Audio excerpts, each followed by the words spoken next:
chamar o nosso jurista de plantão, Walter Mairovich, para nos ajudar a entender o que vai ser essa resposta a Alexandre de Moraes, 48 horas, para que ele explique.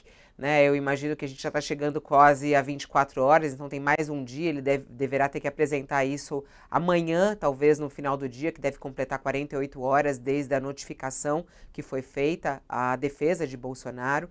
E Walter Mairovich já está aqui conosco. Olá, professor, bom dia, seja bem-vindo.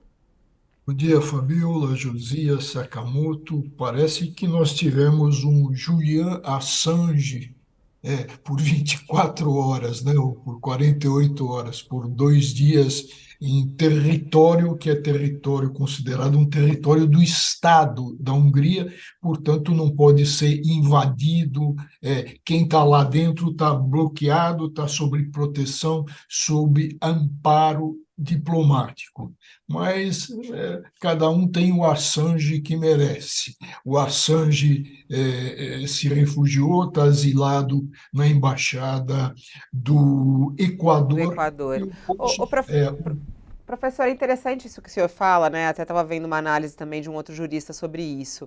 De certa maneira, Bolsonaro, ao se hospedar lá, ele, de certa maneira, saiu do país, descumprindo uma sim. determinação de Alexandre de Moraes. Era isso que eu queria entender do senhor. Quer dizer, ele ter ido passar 2 noites lá, ele já está descumprindo uma determinação do Supremo Tribunal Federal?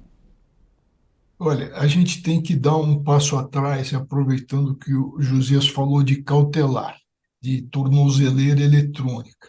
A gente tem que lembrar que teve uma cautelar já, uma medida cautelatória, que foi a apreensão do passaporte, que é para ele não sair do país. Então, existe essa determinação.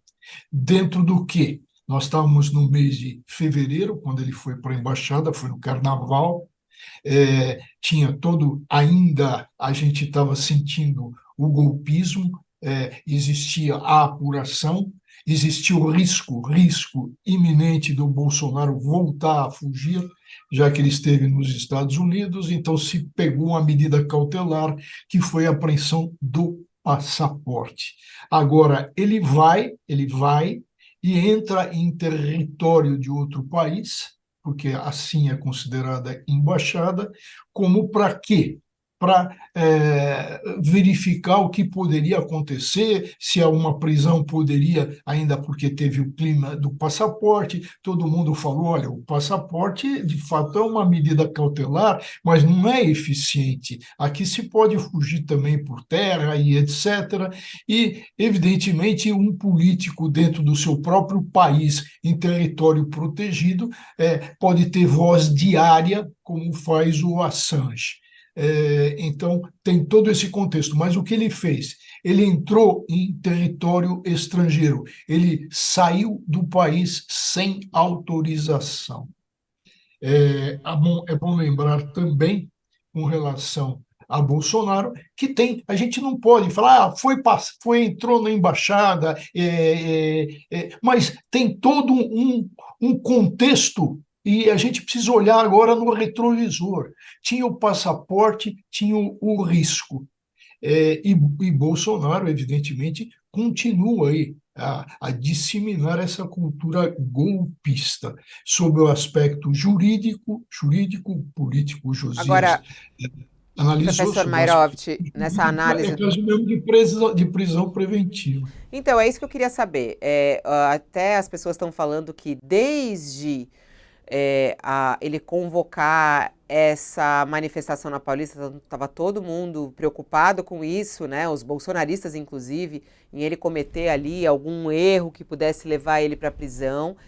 Aí agora, somando isso, hoje, o senhor já tinha falado, né, que Bolsonaro já tinha elementos para que decretasse uma prisão preventiva de Bolsonaro. Com essa situação da embaixada, isso fica claro, professor Mairovich? Será que esse é o entendimento? Falta, então, o quê? Uma coragem do Supremo em fazer isso? Olha, o Supremo, além de um tribunal técnico, ele tem um lado político. A gente ouviu a semana passada, e o UOL deu de capa, uma nota pequena, onde dizia que conversas com ministros do Supremo e os ministros, quer dizer, parecia todos os ministros, entendiam que não havia, a expressão usada era clima para essa imposição. Se não existe clima, quer dizer, juridicamente existe a possibilidade, existe a decretação, seria de rigor, mas aí entra o clima político. Então, sai do jurídico e fica no político, e a gente tem que ver aquilo que o Josias falou, se não seria uma vantagem para o Bolsonaro.